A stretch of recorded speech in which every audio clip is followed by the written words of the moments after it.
आज हमारे गुरु महादेव का चर्चा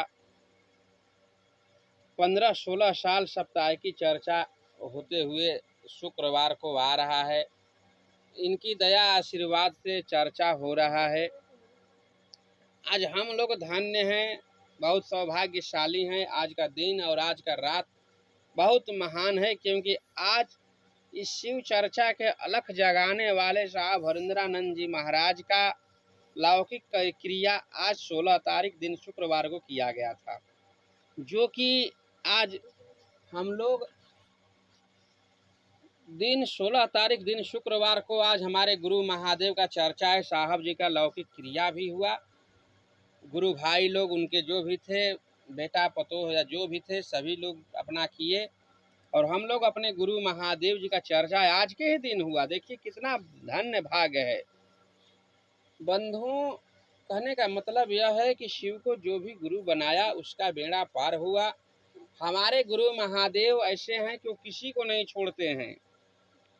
अब हमने तो पढ़ा नहीं है भाई, उड़ती हुई खबर है। एक वीडियो में मैंने देखा था, हनुमान जी से जब शिव जी से भी युद्ध हुआ तो भाई कैसी लीला है महादेव की, कोई नहीं जान सकता, महादेव ही जानते हैं।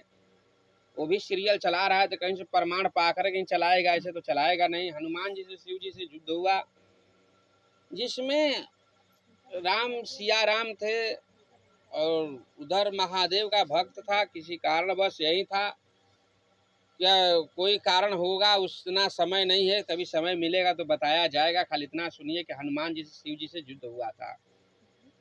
फिर उसके बाद में सीता जी कह रही हैं कि प्रभु जाइए और शिव जी के क्रोध को आप ही शांत कर सकते हैं, क्योंकि हनुमान का प्राण संकट में भी आ सकता है। लेकिन श्री राम प्रभु नहीं जाते हैं, केवल देखते हैं। आगे बढ़ा, मैं थोड़े में बता रहा हूँ। शत्रुघ्न जी ने उनको लाख मना किए, हनुमान जी भी बीच में आ गए, लेकिन हमारे गुरु महादेव बहुत दयालु हैं। शत्रुघ्न जी ने ब्रह्मास्त्र का प्रयोग कर दिया। जब ब्रह्मास्त्र का प्रयोग हुआ, हमारे गुरु महादेव के लिए कुछ भी असंभव नहीं है, सब कुछ संभव है।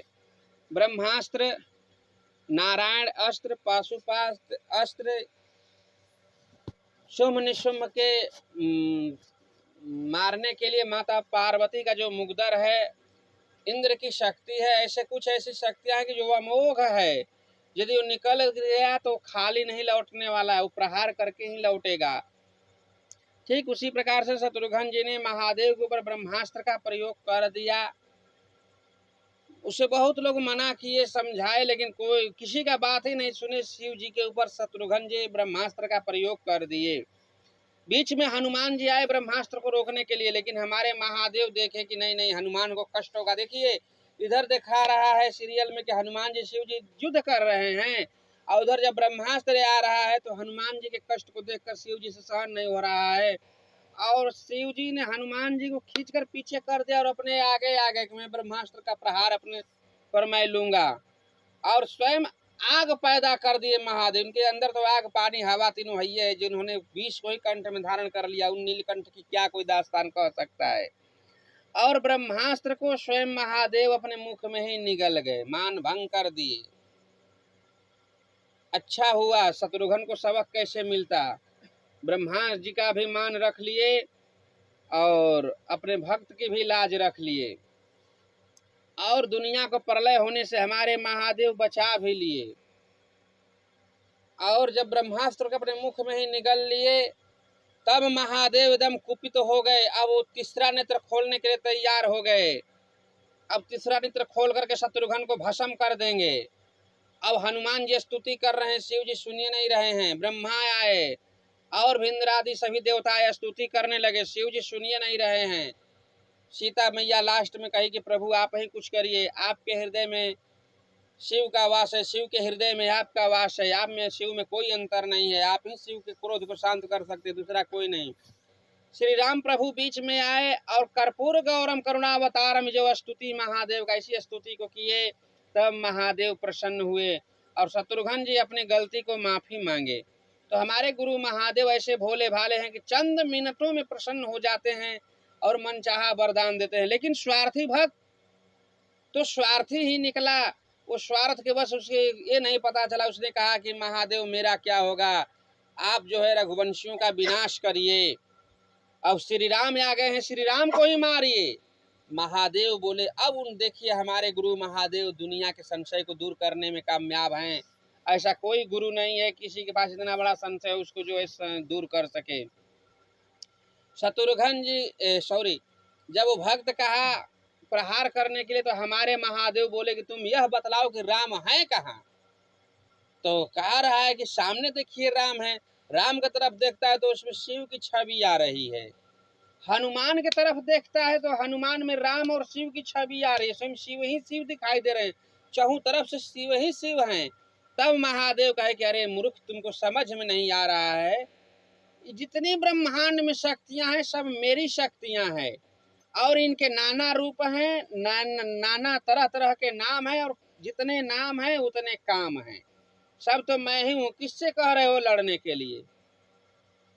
राम में भी शिव शिव ही बोले महादेव कि मैं ही राम हूँ, मैं ही कृष्ण हूँ, मैं ही सब कुछ हूँ। अपनी लीला करने के लिए अपनी इच्छा अनुसार अनेक रूप में उपस्थित होता हूँ और प्रलय जब होता है तो सारे रूप नाम को समेट करके मैं स्वयं शिव हो करके पूरे दुनिया का संहार भी कर देता हूँ। इनका नाम है इनका एक नाम संभव है, जो संभव काम को संभव करते हैं। दुनिया को जन्म देने की शक्ति है, दुनिया को पालन करने की शक्ति है और पूरे ब्रह्मांड को संहार करने की भी शक्ति हमारे गुरु महादेव में है। तभी इनको कहा जाता है गुरु ब्रह्मा गुरु विष्णु गुरुदेव महेश्वर, गुरु साक्षात परब्रह्म तस्मै श्री गुरुवे नमः। हमारे गुरु महादेव ऐसे हैं कि सबको शक्ति देते हैं। जितने धरातल पे गुरु काम कर रहे हैं, विचर रहे हैं, आगे आए पीछे आए चले गए, उन सब गुरुओं में हमारे गुरु महादेव की पावर मौजूद है। यदि कोई भी गुरु कितना ही महान हुआ तो शिव के ही पावर से हुआ है। यदि शिव का पावर खत्म तो बेचारे का कहानी खत्म। सब में शिव का पावर है। तो बंधु हमारे गुरु ऐसे हैं, आप लोग महादेव को अपना गुरु बनाइए। कुछ नहीं करना है, इतना कहिए हे महादेव आप मेरे गुरु हैं। अरे सोए सोए खटिया पर बैठे बैठे बोलिए ना, हे महादेव आप मेरे गुरु हैं, आपका मैं शिष्य हूँ, मुझ पर दया कर दीजिए। दूसरा का सूत्र है आदेशित कर्म। आने इन गुरु महादेव ने आदेश दिया है कि जो लोग तुम करते हो वह दूसरों से करने के लिए कहो।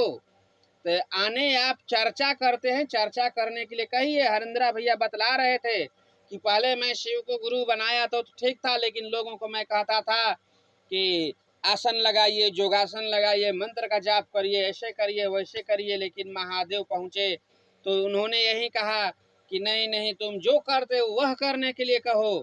तो साहब जी ने कहा कि मैं कहने के लिए करने के लिए कहता हूँ। तो महादेव कहे कि नहीं, तुम झूठ बोलते हो, तुम जो कर रहे हो करने के लिए नहीं कहते हो। तब साहब को समझ में आया कि महादेव की गुरु रूप की प्रचार की आवश्यकता है। तब लोगों को कहा कि नहीं नहीं, अब आसन योगासन और की आवश्यकता नहीं है, केवल शिव को गुरु बना करके एक दूसरे को बताना है कि नहीं शिव गुरु हैं, शिव हमारे गुरु हैं, शिव आपके भी गुरु हो सकते हैं। इस माध्यम से आप लोग कह करके और लोगों को बताइए, लोगों के दिल में शिव को उतारिए, आपके दिल में महादेव उतर जाएंगे। क्योंकि गुरु का आदेश ही है, आदेश में पावर होता है, बिना पावर का कोई आदेश नहीं होता है। आप जरा इस सड़क पर कह दीजिए किसी को कि सड़क पर लैट्रिन मत करिए, आपके कौन बात को मानेगा? कह रहे हाउ रे हाउ आया था गैया भैंसे चराने वाला, मार उसको दो झापड़। और वहीं एक जिला पदाधिकारी डीएम का आदेश आ गया कि सड़क पर किसी को लैट्रिन नहीं करना है, बोर्ड लगा दिया, खाली बोर्डवा पढ़ के सब भाग जाएगा। क्योंकि देखिए आदेश का यह मतलब, आदेश में इतना बड़ा ताकत, इतनी बड़ी पावर होता है। आदेश का यह मतलब होता है, जो आदेश देता है आदेश करता है कि उसमें पावर है। तो आपके गुरु ने आदेश किया है, उसमें पावर है, आप चलिए तो सही। और तीसरा सूत्र है नमः शिवाय से 108 बार सुविधा अनुसार अपने गुरु महादेव को प्रणाम करना है। जब गुरु बना लिए हैं भाई तो गुरु को प्रणाम करना ही चाहिए। गुरु को लाठी नहीं ना मारिएगा, गुरु को प्रणाम ही ना करिएगा, गुरु को प्रणाम करिए। माला है तो माला से करिए, या अल्पा जप करिए, अजपा जप करिए, श्वास द्वारा करिए। तो अजपा जप में साहब हरिंद्रानंद जी ने खत्म कर दिया। साहब हरिंद्रानंद जी अपने जिंदगी में बोले कि अजपा जप करने वालों को गिनती की आवश्यकता नहीं है, केवल इसी तरह से 10 मिनट 5 मिनट जितना बैठे बस ऊपर को सांस लीजिए तो नमः, छोड़ते समय शिवाय, बस इसमें गिनती की आवश्यकता नहीं है। गिनती केवल रुद्राक्ष की माला पर होगी, अंगूरी पर होगी, आसपा जप करने वालों की गिनती की आवश्यकता ही नहीं है। 5-10 मिनट बैठ गया बेचारा, हो गया उसका 108 बार। तो हमेशा महादेव को आप याद करिए। इसी 3 सूत्र के माध्यम से आप लोग मन चाहा शिव को अपना गुरु बना सकते, मन चाहा परिणाम पा सकते हैं। और इसी 3 सूत्र के माध्यम से हम लोग शिव को गुरु बना सकते हैं। आइए हम लोग शिव को लोगों के दिल में उतारे, शिव को अपना गुरु बनाएं, अपने जीवन को सार्थक करें। आप सभी गुरु भाई बहनों की कामना मंगलमय हो। इन्हीं चंद शब्दों के साथ अपने वाणी पर विराम देता हूँ। जाग जाग महादेव।